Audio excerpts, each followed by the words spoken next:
Hello friends, team के education tube में आपका स्वागत है। मैं आपकी होस्ट आकांक्षा नया वीडियो लेकर फिर हाजिर हूँ। इस वीडियो में हम हिंदी की अगली पाठ योजना बनाएंगे, यानी कि पाठ योजना क्रमांक 141 बनाएंगे। हम हिंदी की 140 पाठ योजना बना चुके हैं।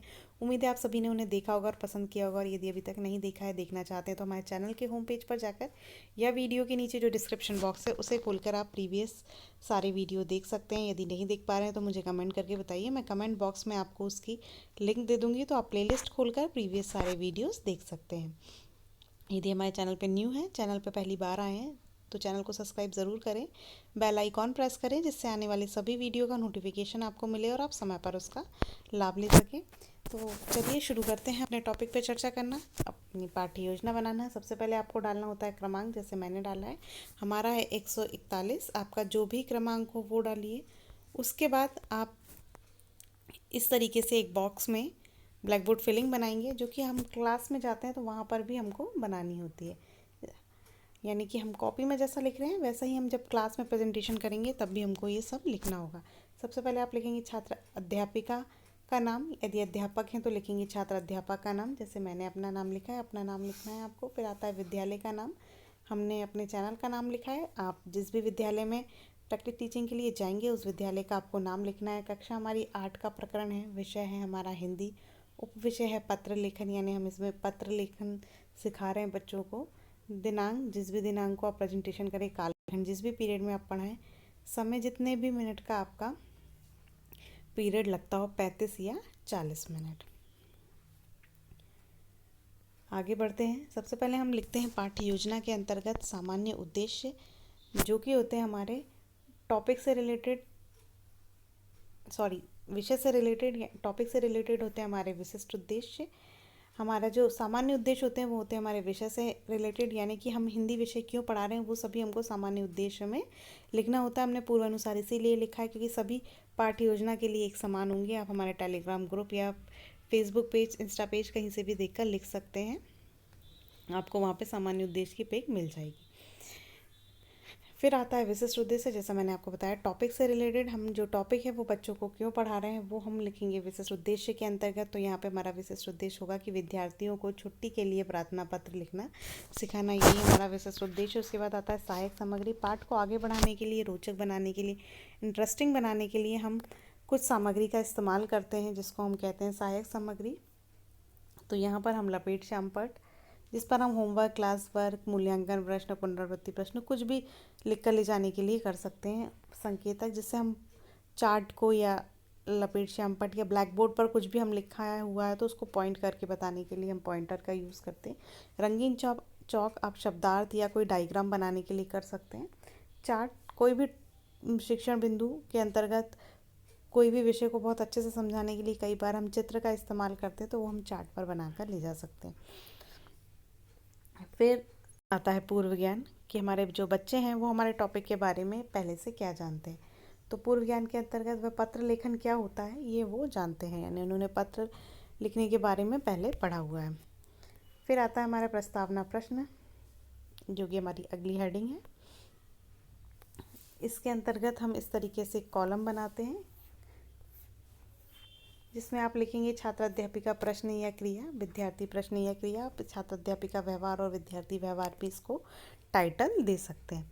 तो इसमें क्या करना होता है आपको, इसमें प्रस्तावना प्रश्न के अंतर्गत जैसे हमने उनको टाइटल ही दे दिया प्रस्तावना प्रश्न, यानी कि आप प्रश्नोत्तर के माध्यम से पूछ सकते हैं, चार्ट दिखाकर पूछ सकते हैं, मॉडल दिखाकर पूछ सकते हैं, बहुत सारी चीज़ें दिखाकर आप प्रस्तावना निकलवा सकते हैं। हमारा सिंपल टॉपिक है पत्र लेखन, तो हम जो उनको नॉलेज है उनका प्रीवियस, उससे अकॉर्डिंग क्वेश्चन कर लेंगे। तो हमारा पहला क्वेश्चन है, पत्र से आप क्या समझते हैं? तो जब हम अपनी संदेश किसी कागज़ पर लिखकर दूसरों तक पहुंचाते हैं तो वह पत्र कहलाता है। बच्चे उत्तर देंगे, आपको विद्यार्थी उत्तर में लिखना है। उसके बाद पत्र कितने प्रकार के होते हैं? तो ये उनको हमने पढ़ाया है पहले, इसलिए वो बता पाएंगे कि निजी पत्र होता है, व्यापारिक पत्र होता है और प्रार्थना पत्र होता है। फिर हम उनसे पूछेंगे प्रार्थना पत्र क्या होता है, तो बताएंगे जब हम किसी से प्रार्थना करने के लिए पत्र लिखते हैं तो ऐसे पत्रों को प्रार्थना पत्र कहते हैं।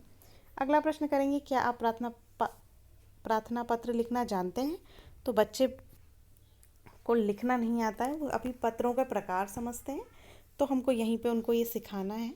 तब हम उनसे जो हमारा अगला पॉइंट है उद्देश्य कथन, उसके माध्यम से कहेंगे कि बच्चों आज हम छुट्टी के लिए प्रार्थना पत्र लिखना सीखेंगे। ये क्या हो गया, हमारा उद्देश्य कथन हो गया। इसी के साथ हम ब्लैक बोर्ड पर टॉपिक भी डाल देंगे। इससे पहले हम टॉपिक वाली जगह ब्लैंक छोड़ के रखते हैं। हम टॉपिक तब डालते हैं जब हम उद्देश्य कथन बोलते हैं कि आज हम ये टॉपिक पढ़ेंगे, तब हमको उद्देश्य कथन बोलते समय ही टॉपिक डालना होता है। फिर आता है हमारा अगला पॉइंट, जो कि है प्रस्तुतिकरण। इसमें आप शिक्षण बिंदु, छात्र अध्यापिका व्यवहार, विद्यार्थी व्यवहार कॉलम बनाएंगे।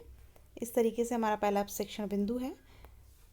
प्रार्थना के लिए प्रार्थना पत्र के भाग, जिसमें कि हम श्यामपट्ट पर प्रारूप लिखेंगे। हम पहले उनको एकदम से पूरा पत्र लिखकर नहीं बताएंगे, प्रारूप बताएंगे कि ये चीज़ें कॉमन होती हैं और इसी के बीच आपको अपना मैटर लिखना है। तो हम पहले उनको वो समझाएंगे। यहाँ पर हम इस तरीके से ब्लैक बोर्ड पर आप लिख लें। इसको लपेट श्यामपट्ट पर भी लिख कर ले जा सकते हैं चाहें तो, या कार्ड शीट पर लिख कर ले जाइए तो आप उनको समझा सकते हैं, या ब्लैक बोर्ड पर लिख दीजिए जैसा आप चाहें। इस तरीके से आप पूरा उनको एक्सप्लेन कर देंगे। विद्यार्थी ध्यानपूर्वक समझेंगे। ये आपको विद्यार्थी व्यवहार में लिखना है। फिर उसके बाद आगे आप शिक्षिका निम्न निर्देश देंगी कि हम सबसे पहले क्या करते हैं। सबसे पहले हम स्कूल का पता लिखते हैं, फिर दिनांक तथा विषय लिखते हैं, फिर सत्कार एवं अभिवादन लिखते हैं, फिर अपना संदेश या विषय वस्तु लिखते हैं, फिर आखिरी में प्रमाणीकरण लिखते हैं।